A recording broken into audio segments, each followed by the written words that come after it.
अस्सलातु वस्सलामु अला रसूलिल्लाह अम्मा बअद फ़अऊज़ु बिल्लाहि मिनश शैतानिर रजीम बिस्मिल्लाहिर रहमानिर रहीम या अय्युहल्लज़ीना आमनुत्तक़ुल्लाह वब्तगू इलैहिल वसीला वजाहिदू फी सबीलिही लअल्लकुम तुफ्लिहून। सुम्मा क़ाल अल्लाहु तआला फी शानि हबीबिहिल करीम व फी जवामिइन नास क़ाल अल्लाहु तआला लक़द कान लकुम फी रसूलिल्लाहि उस्वतुन हसना। सदक़ल्लाहुल अज़ीम व सदक़ रसूलुहुन नबियुल करीम। बअदहु व फी शानि हबीबिहिल करीम इन्नल्लाह व मलाइकतहु युसल्लूना अलन नबी या अय्युहल्लज़ीना आमनू सल्लू अलैहि व सल्लिमू तस्लीमा। अल्लाहुम्मा सल्लि अला सय्यदिना मौलाना मुहम्मद वला अली सय्यदिना मौलाना मुहम्मद सल्लु अला मुहम्मदिन सल्लि अला मुहम्मद। हरदम ज़बान से निकालो पाक नामे मुहम्मद। हरदम ज़बान से निकालो शफीआना मुहम्मद सल्लल्लाहु तआला अलैहि वसल्लम। समस्त प्रशंसा মহান আল্লাহু রব্বুল আলামিনের নিমিত্তে, যিনি এক অদ্বিতীয় নিরাকার নিরঞ্জন ওয়াহদাহু লা শারীকা লাহ, অনাথের নাথ, দয়ার ভান্ডার, বিশ্ব স্রষ্টা আল্লাহু রব্বুল আলামিনের জন্য যাবতীয় প্রশংসা গুণকীর্তন। আল্লাহ হচ্ছেন স্রষ্টা, আমরা হচ্ছি সৃষ্টি। স্রষ্টা হচ্ছে এক, সৃষ্টি হচ্ছে 18,000 মাখলুকাত।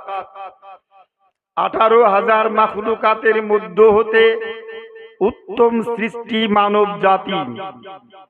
সব সৃষ্টি জগৎ আল্লাহর সান্নিধ্য নৈকট্য লাভের জন্য আল্লাহর কাছে প্রার্থনা করে, প্রিয়ার করে। সব ধর্মেই প্রিয়ার আছে, সব ধর্মেই প্রার্থনা আছে।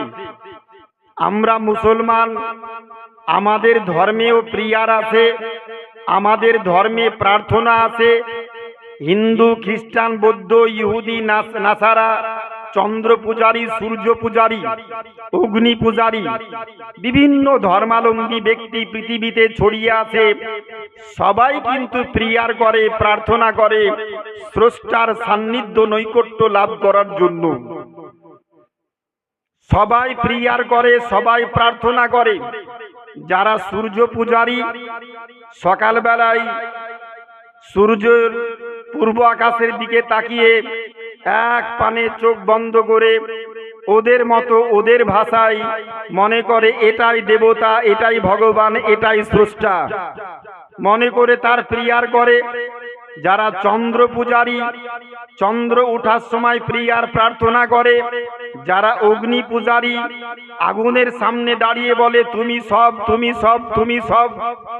আর যারা বিভিন্ন পাথর পূজারী, গাছ পূজারী, যারা বিভিন্ন পাথর পূজারী, গাছ পূজারী, বিভিন্ন দেব দেবতার পূজারী, তারা দেব দেবতার নিকটে গিয়ে ওদের প্রয়োজন হয় না জায়গাটা কার বাপের। আল্লাহর ঘর মসজিদ এমন একটা জায়গায় হতে হবে যাতে সম্পদটা অকাপকৃত সম্পত্তি হয়, কারো যেন অধিকারের দখলে না থাকে, সরকারি জায়গা যাতে না হয়, যাতে পাবলিকের দানকৃত জায়গা হয়, ওই জায়গাতে কারো যেন কোনো হক না চলে, অধিকার না চলে, আমার বাপের জায়গা এই কথা যেন বলতে কেউ না পারে। এই রকম জায়গাতে হবে আল্লাহর ঘর মসজিদ। কথা বুঝতে পেরেছেন? আর অন্যান্য ধর্মাবলম্বী ব্যক্তি যারা জায়গাটা কার জানার প্রয়োজনটা নেই, গাছের গোড়া আছে, পাথর পড়ে আছে, গাছের গোড়া আছে, সে সরকারি জায়গা হোক বা বেসরকারি জায়গা হোক, যেখানে যাই হোক না কেন একটু হালকা সিঁদুর মাখিয়ে দিলে ওটা হয়ে গেল বাপের সম্পত্তি। ওখানেই শুরু করে দিল ওম নমস্তে সর্বভূত নমো হোতারমিন্দ্র মহাসুরিন্দ্রা জ্যেষ্ঠং শ্রেষ্ঠং পরমং পূর্ণং ওয়াল্লাহু রাসূলু মুহাম্মাদার কঙ্গ বরস্য বল্লম ইল্লাল্লাহি ইল্লাল্লাহ। যেখানে দেখলই পড়লো। আমার বলার উদ্দেশ্য বাবা জীবন, আমরা আল্লাহর নিকটে একমাত্র নির্বাচিত পছন্দের ধর্ম হচ্ছে ইসলাম। স্রষ্টা এক, সৃষ্টি 18,000 সৃষ্টির মধ্যে সবাই চাই স্রষ্টার সন্তুষ্টি, চাই তো বিভিন্ন ভাবে চাই। যদি আমি আমার মতো করে বলি, আল্লাহ বলছে হলো না, তুমি চাইছো এইভাবে হলো না, আমরা কেমন করে বলবো? এই যারা অগ্নির সামনে বলল, পাথরের সামনে বলল, বিভিন্ন চতুষ্পদ প্রাণীর সামনে বলল তুমি সব তুমি আমাকে দাও, তুমি সব তুমি আমাকে দাও। আল্লাহ পাক আমাদের জন্য শ্রেষ্ঠ পয়গম্বর প্রেরণ করলেন, যে নবীর জন্ম সবার আগে, যে নবীর আগমন সব শেষে, যাকে সৃষ্টি না করলে বিশ্ব জগৎ তৈরি হতো না, ওই নবীর সৃষ্টি সবার আগে, যার আগমন হচ্ছে সব শেষে, নবী আমার পৃথিবীর মাটিতে আসলেন। আল্লাহর কাছে আরজ করলেন, আল্লাহ আদম পয়গম্বর থেকে ঈসা পয়গম্বর পর্যন্ত 1,24,000, মতান্তরে 2,24,000 পথ প্রদর্শক নবীগণকে প্রেরণ করেছো আল্লাহ। সমস্ত নবীগণের উম্মতের মধ্যে মানুষ বিভক্ত হয়ে কেউ কেউ নবীকে মেনেছে, কেউ কেউ নবীকে মানেনি, কেউ নবীর পক্ষে থেকেছে, কেউ নবীর বিপক্ষে থেকেছে। তাদের কেমন করে আল্লাহর কাছে প্রার্থনা করবে, কেমন করে প্রেয়ার করবে, এই ব্যবস্থাপনা তুমি আল্লাহ দাওনি। তারা তাদের মতো করে নবীগণ আপন আপন সহচর, আপন আপন উম্মতের মধ্যে তারা তোমাকে পরিচিতি করার প্রশংসা করেছে, প্রচার করেছে। আল্লাহ তুমি আমাকে শেষ পয়গম্বর করে পৃথিবীর মাটিতে প্রেরণ করেছো, তুমি আমাকে এমন একটা শিক্ষা দাও যেই শিক্ষার মাধ্যমটা এইরূপ হবে, আমি কেমন করে চাইলে আল্লাহ তুমি আমার চাওয়া কবুল করবে, কেমন করে চাইলে তুমি আমার আল্লাহ চাওয়া কবুল করবে। আমরা বহুজন বহু কিছু চাই বাপ, একটু মনোযোগ, আমরা বহুজন বহু কিছু চাই। আপনার বাড়ি লক্ষ্মী নারায়ণপুর গ্রামে, পাশাপাশি আপনাদের নিকটবর্তী শহর হচ্ছে জিয়াগঞ্জ, তাই না? কাছাকাছি এদিকে জিয়াগঞ্জ আর ওই দিকে হচ্ছে আপনাদের ভগবানগোলা। কাছাকাছি শহর হচ্ছে জিয়াগঞ্জ। বাড়ি থেকে বের হচ্ছেন সকালবেলায়, যাবেন জিয়াগঞ্জ। কার মন বলে না আল্লাহ টাকার খুব বিশেষ প্রয়োজন, টাকার খুব অভাব, রাস্তায় বের হলাম, যদি রাস্তায় 50,000 টাকা পড়ে পাই, বাড়ি এসে 10,000 টাকা মসজিদকে দান করে দিব আর 40,000 টাকা নিজে খরচ করব, মন বলে না? বাড়ি থেকে বের হলাম, যাব জিয়াগঞ্জ, লালবাগ, বহরমপুর। বাড়ির সামনে সকালবেলায় চায়ের দোকানের সামনে দেখছি কোলান মোড়ে ভাগ্য বিক্রি করছে, লটারির টিকিট বিক্রি হয় না এলাকাতে। কার মন বলে না 10 টাকায় টিকিটটা কাটলাম, আল্লাহ 1 নম্বরে পুরস্কার জন্য আমার পড়ে যায়, বলে না? প্রত্যেকের মানুষ তো চাই। আচ্ছা কোন ব্যক্তি কি বলে আল্লাহ সকালবেলায় বাড়ি থেকে বের হলাম, রাস্তায় যাব, গাড়িতে চাপবো, আমাকে অ্যাক্সিডেন্ট করে দিও যাতে আমার 2 চোখ অন্ধ হয়ে যায়, আমি ফিরে এসে ভিক্ষা করে খেয়ে বেড়াবো? কে বলবে? কেউ বলবে আল্লাহ তুমি আমার 2 পা ল্যাংড়া করে দাও, আমি ঠেল গাড়ি 3 চাকার ভ্যান নিয়ে পাড়ায় পাড়ায় ভিক্ষা করবো, কাজ আর করতে কেরালা যাব না, কলকাতা যাব না। কেউ তো বলবে না। নেগেটিভ দিকটা কেউ বলবে না, সবাই বলবে পজিটিভ দিক। ভালো দিকটা 1 তলা আছে, 2 তলা আমাকে দাও, 3 তলা দাও, 4 তলা দাও। বহরমপুরে বাড়ি আছে, কলকাতায় একটা ফ্ল্যাট কেনার ব্যবস্থা করে দাও, কলকাতায় ফ্ল্যাট হয়েছে, একটা বোম্বাইয়ে ফ্ল্যাট কেনার ব্যবস্থা করে দাও।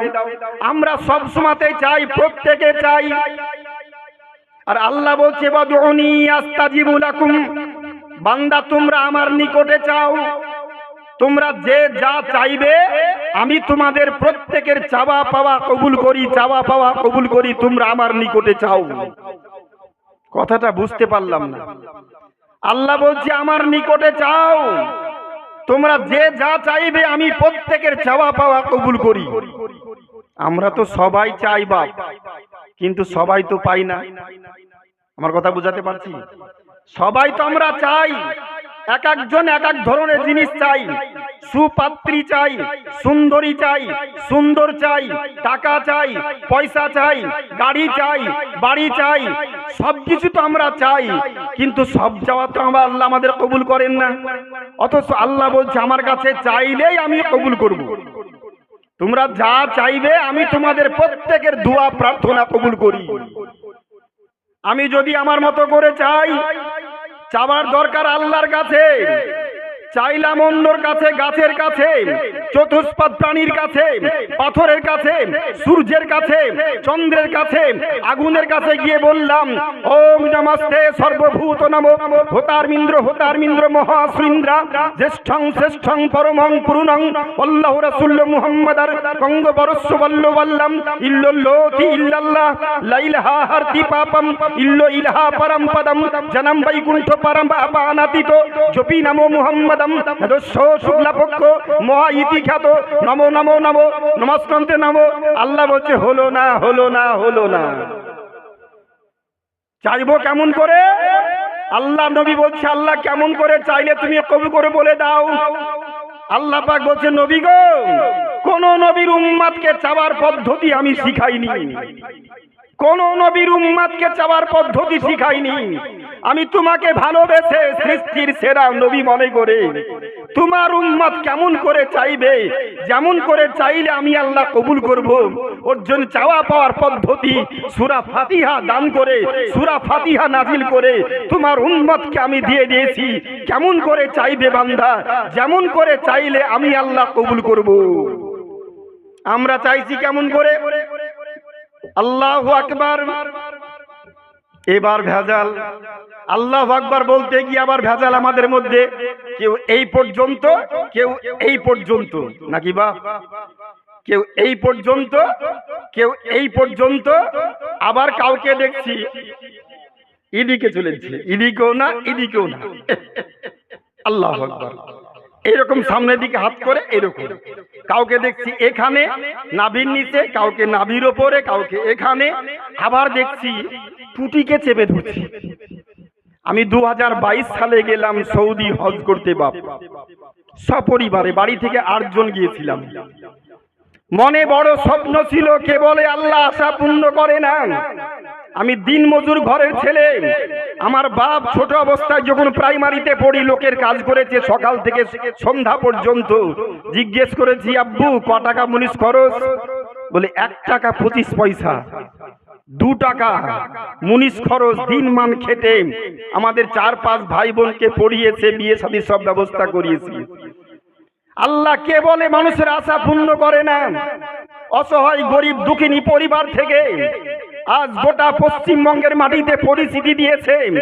একটা মানুষ পৃথিবীতে আসার পর টাকা পয়সা ধন দৌলত গাড়ি বাড়ি স্ত্রী সন্তান ছেলে মেয়ে 2 চাকা 4 চাকা একটা মানুষের যা দরকার আল্লাহ সম্পূর্ণ আমাকে ভরপুর দান করেছেন আলহামদুলিল্লাহ। মনে বড় আশা ছিল, দীর্ঘ 26 বছর পশ্চিমবঙ্গে বিভিন্ন প্রান্তে সভা করি, আল্লাহর কাছে আরজ করেছিলাম আল্লাহ অতদিন পর্যন্ত কোনো মঞ্চে বসে বক্তব্য রাখবো না। যখন তুমি আমার সব আশা পূর্ণ করে দিয়েছো, আমার শেষ আশাটাও পূর্ণ করে দিও। অতদিন পর্যন্ত বসে বক্তব্য রাখবো না, যতদিন পর্যন্ত চামড়ার চোখ দিয়ে কাবা শরীফ দর্শন না করব, যতদিন চামড়ার চোখ দিয়ে নবী পাকের রওজা শরীফ জিয়ারত না করব, ততদিন পর্যন্ত কোনো মঞ্চেই বসে বক্তব্য রাখবো না। আল্লাহ সেই আশাটাও আমার পূর্ণ করে দিয়েছেন আলহামদুলিল্লাহ। আমরা কেউ এখানে, কেউ এখানে, কেউ এখানে, কেউ এখানে, নাকি তো? সৌদিতে গিয়ে দেখলাম 3য় দিন জোহরের সময় জামাতে নামাজ হয়ে গেল, ইমাম সাহেব সালাম ফিরিয়ে দিয়েছে। যে যেমন পারে, কেউ কাউকে বলার কিছু নাই, কেউ কাউকে বলবে না কিছু। কে নামাজ পড়ছে কি পড়ছে না, কে হেঁটে চলে গেল, মাথার ওপর দিয়ে চলে যাচ্ছে, সামনে দিয়ে চলে যাচ্ছে, কেউ কাউকে বলার কিছু নাই।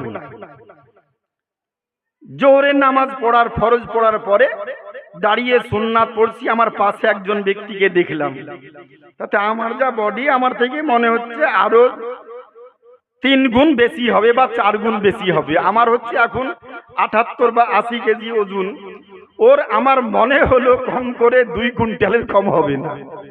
আল্লাহ সৃষ্টি সুন্দর করে আল্লাহ তৈরি করেছে। আমার পাশে দাঁড়িয়ে ফস করছে, মানে মোটা মানুষ একটু নিঃশ্বাস নিতে অসুবিধা হয়।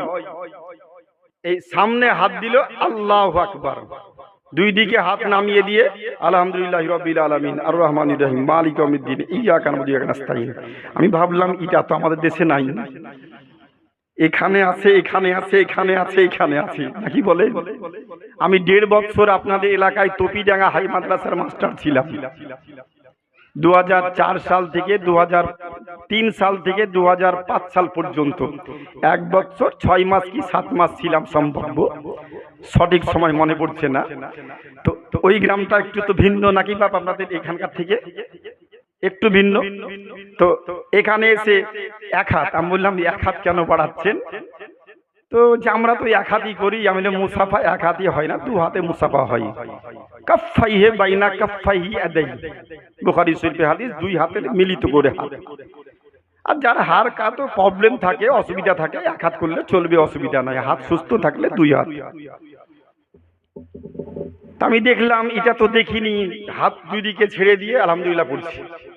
আবার একটু পরে আরেকজনের দিকে তাকাচ্ছি, দেখছি তো আল্লাহু আকবার, হাত তুললো আমাদের মতো, তোলার পরে পিছন দিকে হাত বেঁধে নিয়ে ওইভাবে নামাজ পড়ছে।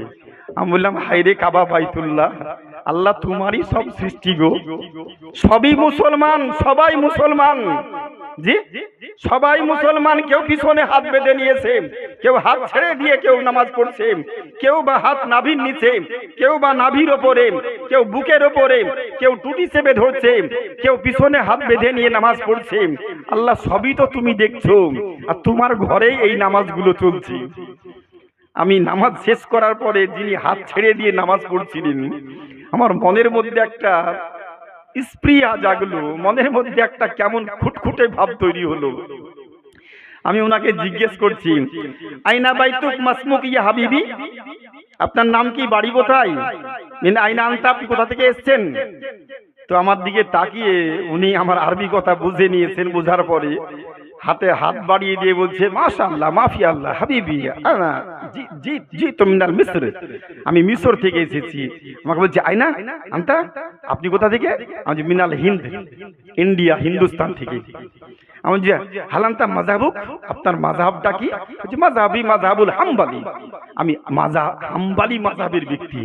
আমাকে যে বললো আপনার, আমি যে আনা মাযহাবুল হানাফি, আমি হানাফি মাযহাবের ব্যক্তি। আর উনি বলছেন আমি হাম্বলি মাযহাবের ব্যক্তি। আমি জিজ্ঞেস করলাম একটু আনন্দ করে, আচ্ছা আপনি হাম্বলি মাযহাবের ব্যক্তি, 4 জন ইমাম আপন আপন গবেষণায় প্রত্যেকেই সঠিক ছিলেন, কাউকে ভুল বলা যাবে না, প্রত্যেকে আপন আপন রিসার্চ গবেষণায় সঠিক ছিলেন। 4 জন ইমামের মধ্যে একজনের ইমামের তাকলিদ করা এটা হচ্ছে ওয়াজিব। এই নয় যে সুবিধাবাদী, একটা মশলা ইনার নিব, আর একটা মশলা উনার নিব, আর একটা ফতোয়া উনার নিব, তাহলে আমি হয়ে গেলাম হজপথ খিচুড়ি পাকা। কথা বুঝাতে পারছি? তাহলে হয়ে যাব খিচুড়ি পাকা। আপনাকে এক জায়গায় থাকতে হবে। আমরা সুন্নি হানাফি পীরপন্থী মুসলমান, হানাফি জামাতের ব্যক্তি আমরা। হানাফি জামাতের ইমামে আজম আবু হানিফা রাহমাতুল্লাহ আলাইহি, উনি কত বড় আল্লাহওয়ালা ব্যক্তি ছিলেন। নিজের আপন চোখ দিয়ে 12 জন সাহাবীকে দেখেছেন, আর 4 জন সাহাবীর পিছনে কন্টিনিউ 2 বছর নামাজ পড়েছেন। জোরে বলুন, 2 বছর নামাজ পড়েছেন। আচ্ছা সাহাবী কাকে বলে? যে নবী পাককে ঈমানের চোখে দেখেছে, নবীর পিছনে নামাজ পড়েছে, নবী পাককে ঈমানের চোখে দেখেছে, ঈমানি অবস্থায় ইন্তিকাল করেছে, ওই ব্যক্তিকে বলা হয় সাহাবী। তো নবী যেমন নামাজ পড়েছেন, সাহাবায়ে কেরাম তো তেমন পড়েছেন নাকি বাপ? কেমন পড়েছেন? তো সাহাবাই কিরামকে দেখছেন ইমামে আজম আবু হানিফা রাহমাতুল্লাহ আলাইহি, চারজন ইমামের মধ্যে কোনো ইমাম সাহাবাই কিরামকে দেখেননি। শুধু আমার ইমাম, আপনার ইমাম, বিখ্যাত জগৎ বিখ্যাত ইমাম ইমামে আজম আবু হানিফা রাহমাতুল্লাহ আলাইহি, উনি আপন চোখ দিয়ে 12 জন সাহাবীকে দেখেছেন। আর 2 জন সাহাবীর পিছনে উনি কন্টিনিউ 2 বছর নামাজ পড়েছেন। আর একবার মুহাব্বতে বলি সুবহানাল্লাহ। তো নবীর নামাজ, সাহাবাই কিরামদের নামাজ, সাহাবাই কিরামদের নামাজ, ইমামে আজম আবু হানিফার নামাজ, ইমামে আজমের নামাজ, আমাদের নামাজ। জোরে বলবেন না সুবহানাল্লাহ? তাহলে আমাদের নামাজ, ইমামে আজমের নামাজ, ইমামে আজমের নামাজ, সাহাবাই কিরামদের নামাজ, সাহাবাই কিরামদের নামাজ, নবী পাকের নামাজ। এর জন্যই আমরা হানাফি মাযহাব অবলম্বন করি, আমরা তাকলিদ করি, তার আমরা মান্যতা দিয়ে থাকি। গোটা ভারতবর্ষের নয়, পৃথিবীর 80% দেশের মানুষ, 80% দেশের মানুষ, 80% মুসলিম জাতি বিশ্বের হানাফি জামাতের ব্যক্তির ইমামের ওপরে আমল করে থাকেন। ওনাকে জিজ্ঞেস করলাম আপনি কোন মাযহাবের? হাম্বলি মাযহাবের। হাত ছেড়ে দিয়ে কেন জিজ্ঞেস করলাম আনন্দ করে, উনি কি বলছেন কিনা দেখি। তো উনি আমাকে বললেন, হযরত আলা তুসাল মা তো মাল মালা তুসাল সওয়ালিকা সওয়ালি ক্বাবলাক। আপনি এমন প্রশ্ন করলেন, এই প্রশ্ন আমাকে মক্কায় এসে কেউ করেনি। আমাদের দেশে তো কেউ করবে না, কারণ আমরা সবাই হাত ছেড়ে দিয়ে নামাজ পড়ি। কথা বুঝছেন? উনার হাত ছেড়ে নামাজ পড়ে প্রশ্ন করবে কে? আর কেউ উল্টো পাল্টো করলে তখন নাই প্রশ্নটা করবে। তো বললো যে আমাদের ইমাম আহমদ বিন হাম্বল 781 খ্রিস্টাব্দের ঘটনা, পারস্য দেশে ইরাকের মাটিতে ইরাক দেশের শাসক বাদশাহ হারুন রশিদের দ্বিতীয় পুত্র বাদশাহ মামুন রশিদের সময়কালে আমাদের ইমামে আহমদ বিন হাম্বল রাহমাতুল্লাহ আলাইহি বাদশার সঙ্গে বিতর্ক বাঁধে একটা ছোট্ট মসলা নিয়ে। বাদশাহ মামুন রশিদ সেই দিন বলেছিল, আজ থেকে প্রায় 2024 চলছে আর 781 খ্রিস্টাব্দের ঘটনা। আজ থেকে প্রায় আপনার 2024 আর 781, 2024 থেকে 781 বাদ দিলে প্রায় 1100 বছর পূর্বের কথা, প্রায় 1100 বছর পূর্বের কথা। সেই সময় আমাদের ইমামের সঙ্গে বাদশার বিতর্ক বাঁধে। বাদশাহ মামুন প্রাথমিক জীবনটা খুব ভালো ছিল, কিন্তু টাকার প্রলোভনে পড়ে স্বর্ণ ভান্ডার নেবার মানুষে, তেল ভান্ডার নেবার মানুষে পার্শ্ববর্তী ইহুদি অমুসলিম বাদশার নিকট থেকে 4খানা তেল ভান্ডার পাওয়ার মানুষে চুক্তিপত্রে সই করেছিল। এই রূপ ভাবে পার্শ্ব দেশের বাদশা বলেছিল, মামুন তোমাকে 4খানা তেলের খনি আমি দিয়ে দিব, তোমার দেশে একটা নতুন আইন পাস করতে হবে। কি আইন? কোরআন ধ্বংসশীল, পৃথিবী অধ্বংসশীল বস্তু, শুধু এইটুক আইনটা পাস করে দিবে, তোমাকে 4খানা তেলের খনি দিয়ে দিব। বাদশাহ মামুন দেখছে ইমান যাচ্ছে যাক, 4খানা তেলের খনি পাওয়া যাবে, আমার অর্থনৈতিক অবস্থা চাঙ্গা হয়ে উঠবে। চুক্তিপত্রে সই করে দিল, বাড়িতে ফিরে আসলো। আলিম ওলামাদেরকে দিয়ে তখন দেশ শাসন হতো তদানীন্তনকালে।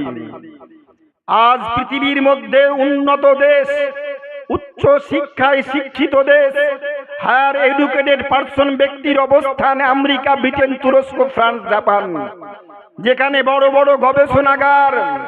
যেই দেশের মানুষ লুঙ্গি পরতে জানতো না, পোশাক পরতে জানতো না, পায়জামা পরতে জানতো না, পোশাক পরতে জানতো না, উলঙ্গ অবস্থায় চলাফেরা করত, নেকেট অবস্থায় চলাফেরা করত, তাদের মধ্যে সভ্যতা তৈরি হয়নি। তখনকার সময়ে জগৎ বিখ্যাত ইমামে আজম আবু হানিফা রাহমাতুল্লাহ আলাইহির নেতৃত্বে পারস্য দেশে ইরাকের মাটিতে ইরাকের পূর্বের নাম ছিল মেসোপটেমিয়া। মেসোপটেমিয়ার সরজমিনে ইমামে আজম আবু হানিফা রাহমাতুল্লাহ আলাইহির নেতৃত্বে 420 খানা দ্বীনি মাদ্রাসা গড়ে উঠেছিল। আর প্রত্যেকটা মাদ্রাসার ভর্তির জন্য শর্ত ছিল, মাদ্রাসায় ভর্তি হতে আসলে প্রথম শর্ত হচ্ছে 30 পারা কোরআন হাফিজ হওয়ার পর মাদ্রাসায় ভর্তি হতে পাবা, তার আগে মাদ্রাসায় ভর্তি হবে না। কি পড়াশোনা করা হবে?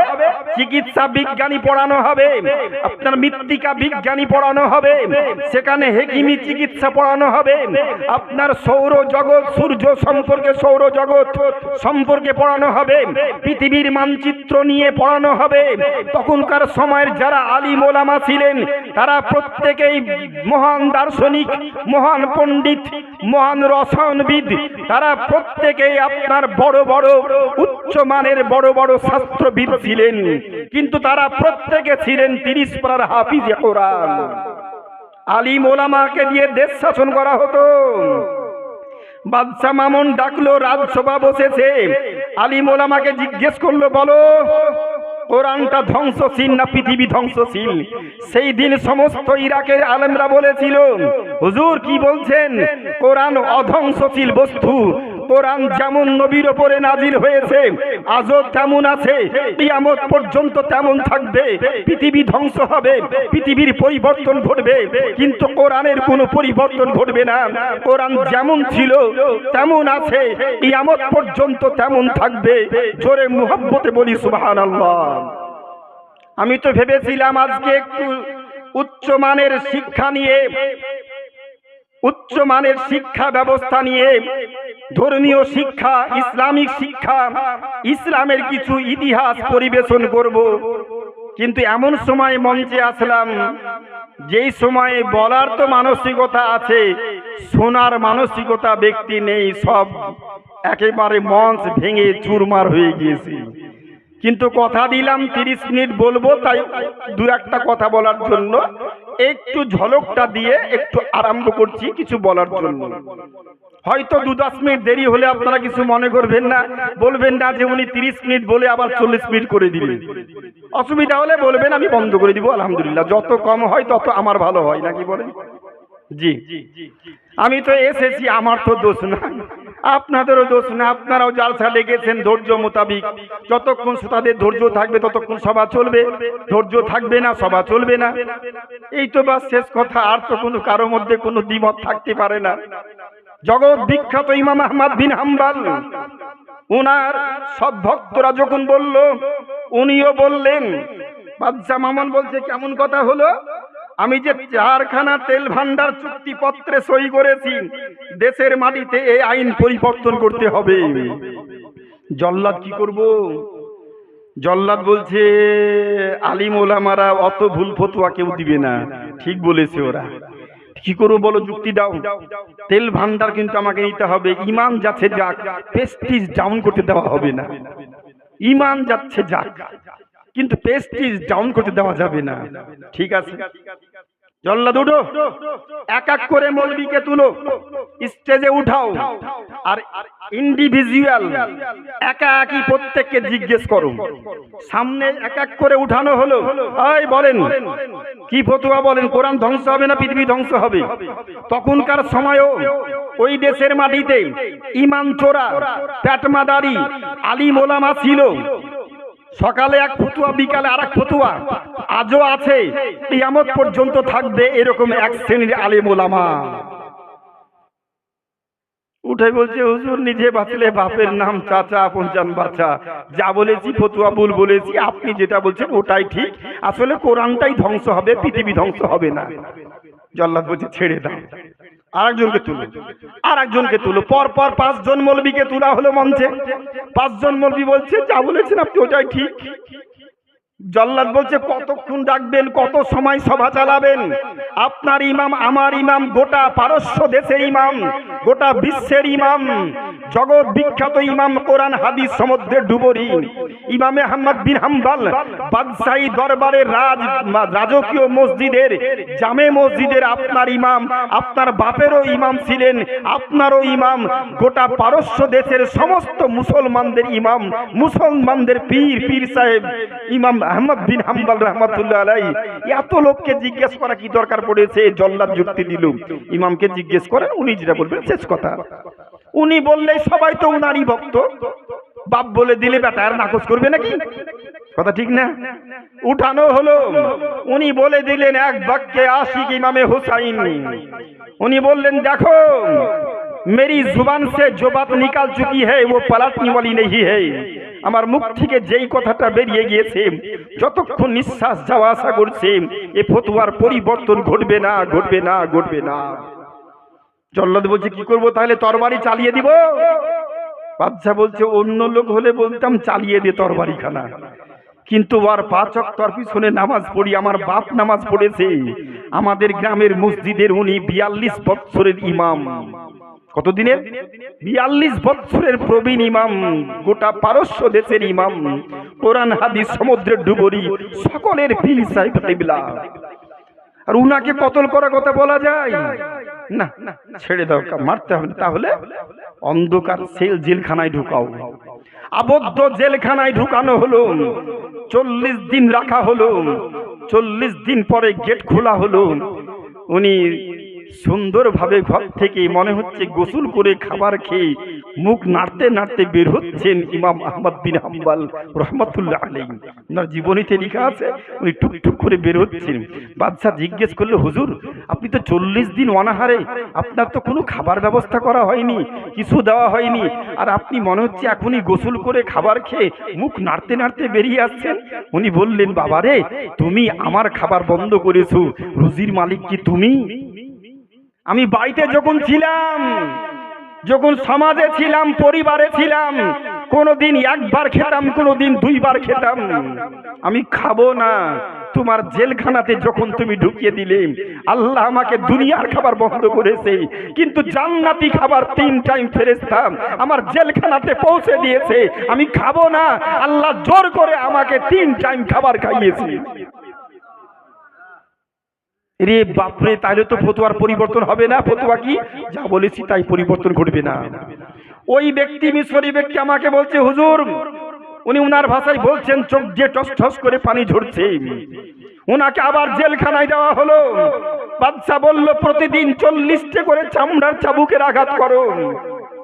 আমাদের ইমাম আহমদ বিন হাম্বল জেলখানার ভিতরে সারা রাত্রি হাফিজে কোরআন তেলাওয়াত করেন। ফজরের নামাজ পড়ার পর উনি হাফিজে কোরআন বসে কোরআন পড়তেন ঘরে জেলখানার ভিতরে।